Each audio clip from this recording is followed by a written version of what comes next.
Ladies and gentlemen, it's that time again. It's time for the J. Craig 5, maybe 10-minute movie review.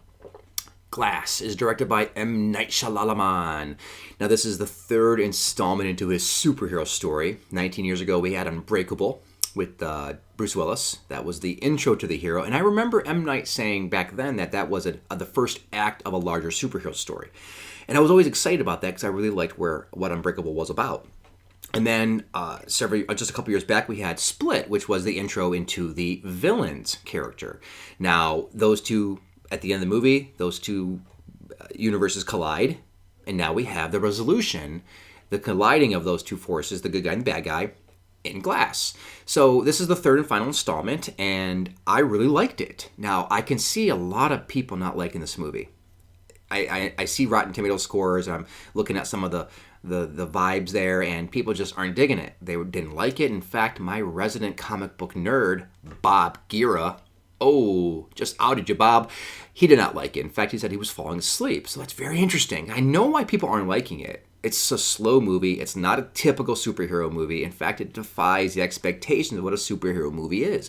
And quite frankly, I think that's why I liked it so much. So this movie tells a tale of course, you have at the end of Split, you have James McAvoy's Beast character. David Dunn from Unbreakable is at the end of the movie, and he knows that he's a villain, and now he needs to go stop him. So that's where Split ends off. Glass picks up where that leaves off.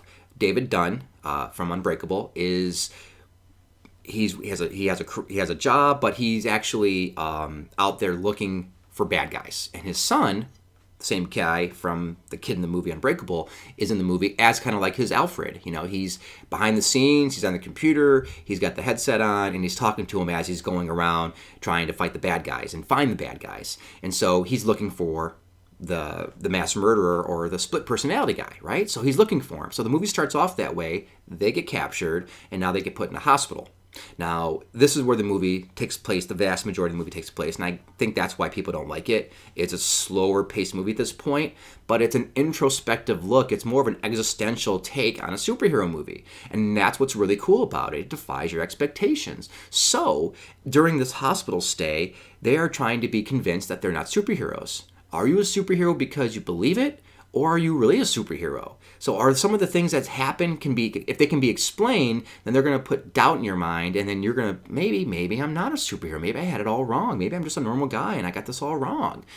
Okay, that's a really cool take. And you know what? It reminds me of gay aversion therapy. You know, trying to convince homosexuals that they're not homosexuals, putting doubt in their mind. That's what this movie's an answer to. It's a response to that type of line of thought, is taking superheroes and doing the same thing with them. I think that's really cool, and that's where the meat of the story really is. It's the deconstruction of the superhero. And again, I get why people don't like it. First of all, guys, gals, this is an M. Night movie. There's a good chance you're not going to like it. I mean, you have a less than 50-50 shot that this is a good movie. Let's look at his body of work. You don't have a lot of great movies.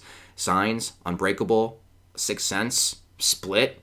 Okay, maybe not even all four of those for you. But those are four movies out of his vast collection that are good. So I get it. But I liked it because it's different. We have an onslaught of superhero movies, and they all do the same exact thing. In fact, Marvel's train is really awesome, but you're seeing the same kind of things in these movies. With this is different. This is a different type of movie. Now, acting-wise, across the board, really, really good stuff. Now, I think the one on the lower totem right now is going to be Bruce Willis. He doesn't have a lot to go with. He's good in what he has, but it's really about James McAvoy's character. Him going from personality to personality is remarkable. It's really, really a tour de force for James McAvoy. And if I can have a negative, it's that Sam Jackson's not in the movie enough for a movie called Glass, because when he's on the screen, he's awesome. I love him as the villain. Always, but he's not in the movie enough for my taste. But Sarah Paulson, the doctor in the movie, is really, really good. And guess what? There's a twist. Right? Every M. Night movie has a twist. This movie's twist is really cool. I really like the twist. It didn't come out of left field. It wasn't just there for the sake of being there. It's really cool. The way it talks about comic books, the way it uses comic books as like your template for history, it's a really cool concept that we started with Unbreakable. And I really dug this movie. But the ending's a little anticlimactic, and I didn't expect it to end the way it did. I was a little surprised by the ending. but that wasn't the twist part. The twist part was really cool. But I really dug it. So if you're looking for something different, you're looking to continue that storyline that's not a typical superhero story, but still revolving superheroes, then I would check it out.